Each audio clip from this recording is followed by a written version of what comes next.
Good morning, welcome to ask spoken English academy. मी आरती वाघे एक नवीन व्हिडिओ घेऊन तुमच्या समोर आले आहे। ऑलरेडी आपण सिंपल प्रेझेंट टेन्सचे व्हिडिओ बघितलेले, ज्याच्यामध्ये अफर्मेटिव्ह सेंटेन्सेस कसे होतात, सिंग्युलर सब्जेक्ट असेल तर कसं सेंटेन्स होईल आणि प्लुरल सब्जेक्ट असेल तर कसा सेंटेन्स होईल, आपण ऑलरेडी बघितलेलं आहे। आता आज आपण शिकणार आहे, जर सिंपल प्रेझेंट टेन्सचे निगेटिव्ह सेंटेन्स करायचं झालं तर ते सेंटेन्सेस कसे होतील। आपण काय करत असतो, जेव्हा एखादं सेंटेन्स निगेटिव्ह करायचं असतं तर तिथे आपल्याला नो किंवा नॉट हे यूज करायचं असतं, किंवा आपण ऐकलेलं सुद्धा असतं की नो आणि नॉट हा शब्द म्हणजे वाक्य जर नकारार्थी करायचं असेल किंवा प्रश्न करायचा असेल तिथं आपल्याला हेल्पिंग वर्ब लागणारे असतात, आणि निगेटिव्ह करायचं असेल तर कंपल्सरी नो किंवा नॉट हा शब्द लागणार आहे। आता सिंपल प्रेझेंट टेन्सचे जे सेंटेन्सेस होते, for example I teach English daily, हा माझा एक सेंटेन्स होता जे आपण ऑलरेडी शिकलेला आहे की मी रोज इंग्रजी शिकवते। आता हे जर सेंटेन्स मला मी रोज इंग्रजी शिकवत नाही हे जर इंग्लिशमध्ये करायचं असेल तर काय सांगितलं आहे, निगेटिव्ह सेंटेन्स मध्ये नो किंवा नॉट पाहिजे। मग असं सेंटेन्स होईल का, I not teach English daily किंवा I teach not English daily, असं सेंटेन्स बरोबर आहे असं तुम्हाला वाटतंय? Of course not. हे वाक्य दोन्हीही वाक्य चुकीचे आहेत, कारण या वाक्यामध्ये कुठेही आपण हेल्पिंग वर्ब यूज केलेला नाही। म्हणजे नियम काय सांगतो, if you are going to make a negative sentence or the question you need helping verb or the modal auxiliary verb in that sentence. म्हणजे वाक्यामध्ये जर हेल्पिंग वर्ब किंवा मॉडल ऑक्झिलरी वर्ब असेल तरच आपण त्या वाक्याचे निगेटिव्ह किंवा क्वेश्चन करू शकतो। अदरवाईज जर फक्तच आपण नॉट यूज केला किंवा प्रश्न करताना जर डायरेक्टली मेन वर्ब्स वगैरे वापरले तर ते वाक्य काय होणार आहे, चुकीचे होणार आहेत। सो सिंपल प्रेझेंट टेन्स जर आपल्याला सेंटेन्स निगेटिव्ह करायचा असेल तो सुद्धा जर सर्वनाम जर तुमचे अनेक वचन असतील किंवा नाउन अनेक वचन असतील तर कसं करायचं हे आज आपण आजच्या व्हिडिओमध्ये बघणार आहे। जेव्हा जेव्हा आपण वाक्यामध्ये क्रियापदाचं पहिलं रूप वापरलेलं आहे, म्हणजेच जेव्हा जेव्हा आपला सब्जेक्ट अनेक वचनी होता तेव्हा तेव्हाच आपण काय केलेलं आहे, क्रियापदाचं पहिलं रूप वापरलेलं आहे। मग ज्या ज्या वाक्यामध्ये तुम्हाला क्रियापदाचं पहिलं रूप दिसेल त्याच्या अगोदर किंवा नंतर कोणतेही प्रत्यय नाहीये किंवा कोणतेही हेल्पिंग वर्ब नाहीये किंवा कोणतेही काही अटॅचमेंट्स नाहीये, फक्त एक्झॅक्टली आफ्टर सब्जेक्ट जर तुम्हाला क्रियापदाचं पहिलं रूप दिसत असेल म्हणजेच तो असतो डू प्लस मेन वर्ब। म्हणजे जेव्हा जेव्हा आपला सब्जेक्ट अनेक वचनी होता तेव्हा तेव्हा आपण मेन वर्ब वापरलेला आहे, म्हणजेच या मेन वर्ब मध्ये डू हा हेल्पिंग वर्ब लपलेला आहे।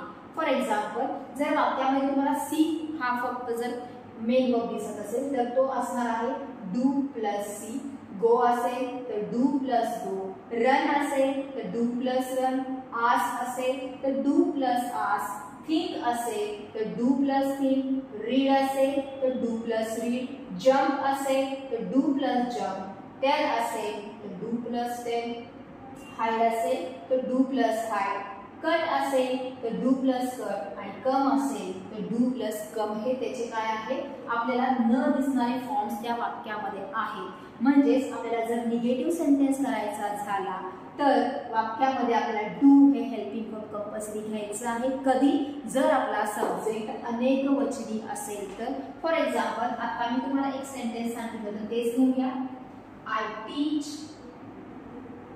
इंग्लिश डेली, बरोबर आहे। ह्याच्यामध्ये टीच हे क्रियापदाचं पहिलं रूप आहे आणि डेली हे काय आपण टाइम फ्रेम यूज केला आहे। आता ह्या मेथड प्रमाणेच काय झालं, teach is equal to do plus teach, हे आपल्याला काय मिळालं आहे, त्याचा फुल फॉर्म भेटलेला आहे। म्हणजेच आपल्याला डू भेटलेला आहे आणि टीच मिळालेला आहे। आता जर निगेटिव्ह सेंटेन्स करायचं असेल तर काय म्हटलं होतं की हेल्पिंग वर्बच्या नंतर आपल्याला नॉट यूज करायचं। So the sentence will be I do not teach English daily, मी रोज इंग्रजी शिकवत नाही।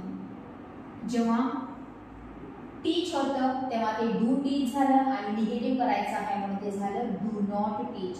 जर तुम्हाला शॉर्ट फॉर्म घ्यायचे असेल तर शॉर्ट फॉर्म घेऊ शकतो, I don't teach English daily, मी रोज इंग्रजी शिकवत नाही। दोन्हीचा अर्थ तोच होणार आहे, फक्त आपण काय केलेलं आहे, डू नॉटच्या ऐवजी डोंट हा शब्द यूज केलेला आहे, हेल्पिंग वर्बचं शॉर्ट फॉर्म केलेला आहे नॉट सोबतचा।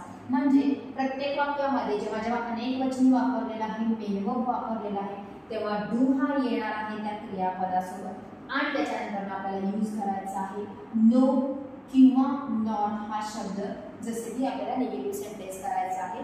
For example I don't see. I हे आपण जस्ट एक कन्सिडर केलेलं आहे. तुम्ही कोणतेही सब्जेक्ट घेऊ शकता, वी घेऊ शकता, यू घेऊ शकता, दे घेऊ शकता, दीज, दोज घेऊ शकता.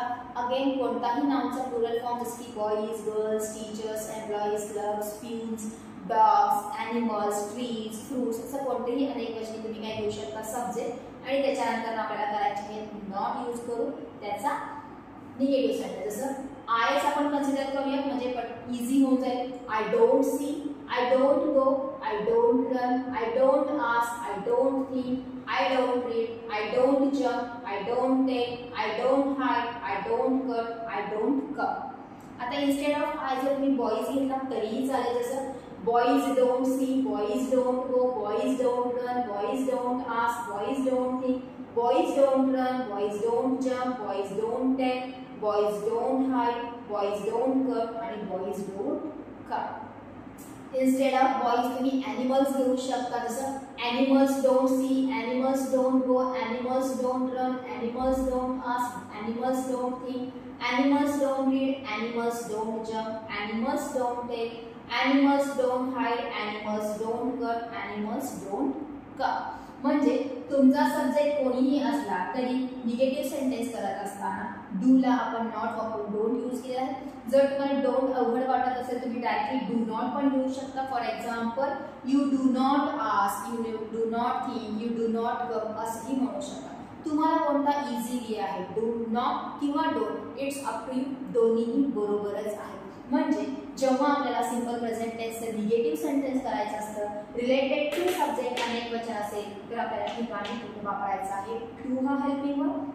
आणि as we are doing the negative sentence आपल्याला यूज करायचा आहे डोंट किंवा डू नॉट. अजून 2-3 एक्झाम्पल्स बघूया म्हणजे तुम्हाला थोडंसं इझिली कळेल.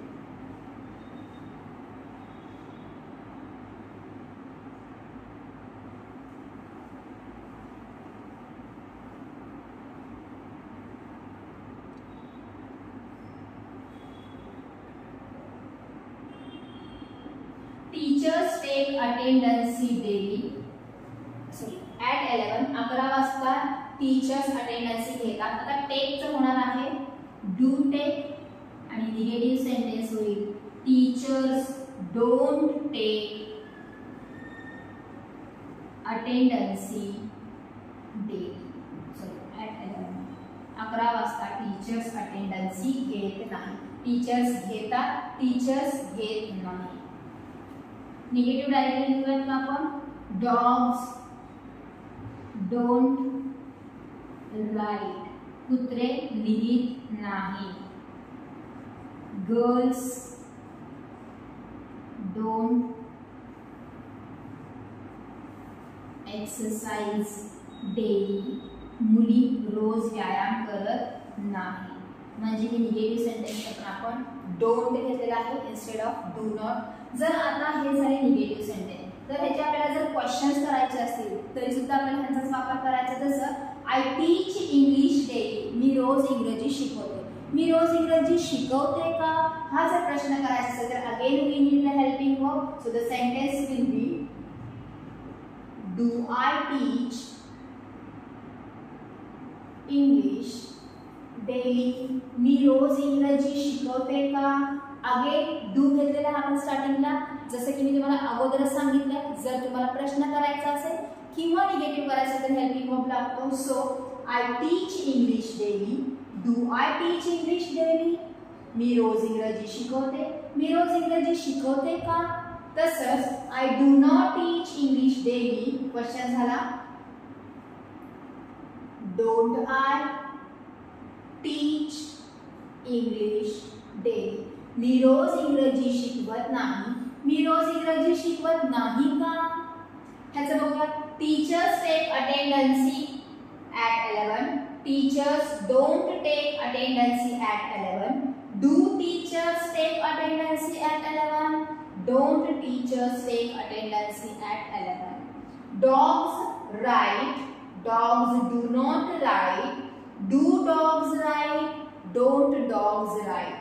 Girls exercise daily, girls don't exercise daily, do girls exercise daily, don't girls exercise daily. म्हणजे एकाच वाक्याचे आपण 4 प्रकारे सेंटेन्सेस केले. एक अफर्मेटिव्ह, एक निगेटिव्ह, एक इंटरोगेटिव्ह आणि चौथा इंटरोगेटिव्ह निगेटिव्ह. एकदमच आपण 4 वाक्य लिहून बघूया म्हणजे इझी होईल.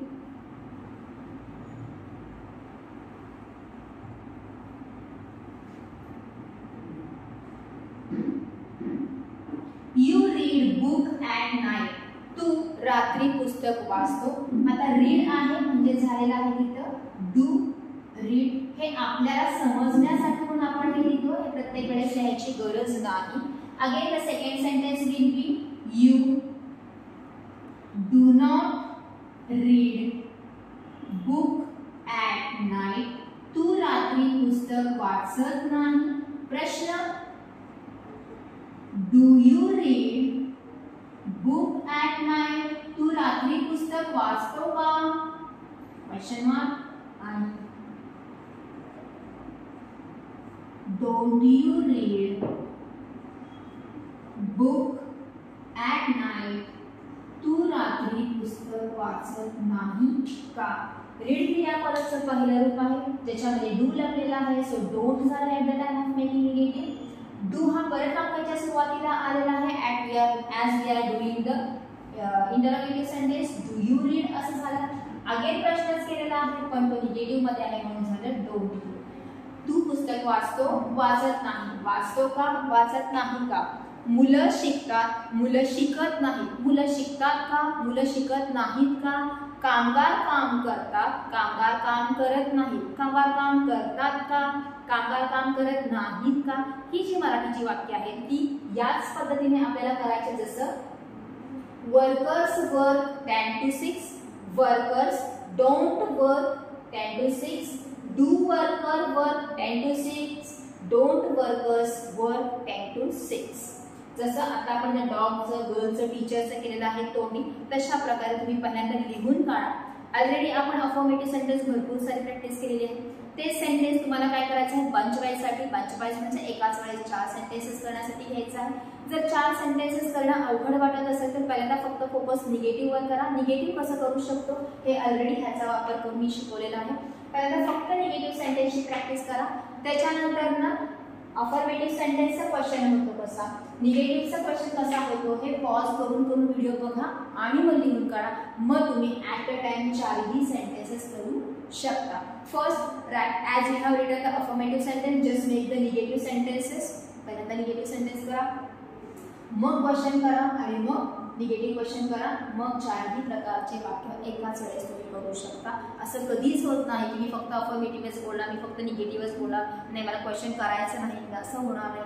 जसा पुढचा व्यक्ती तुमच्यासोबत बोलतोय, जसा प्रश्न आलेला आहे त्याचं रिप्लाय करण्यासाठी आपल्याला सगळ्या कॅटेगरीमधले सेंटेन्सेस येणं गरजेचं आहे. सो आजच्या व्हिडिओमध्ये आपण निगेटिव्ह सेंटेन्स आणि क्वेश्चन कसे होऊ शकतात हे बघितलेलं आहे. Again I repeat, simple present टेन्समध्ये जर अनेक वचनी करता असेल तर डू हा हेल्पिंग वर्ब तिथे लपलेला असतो जो आपल्याला कंपल्सरी निगेटिव्हसाठी आणि क्वेश्चनसाठी यूज करायचा आहे.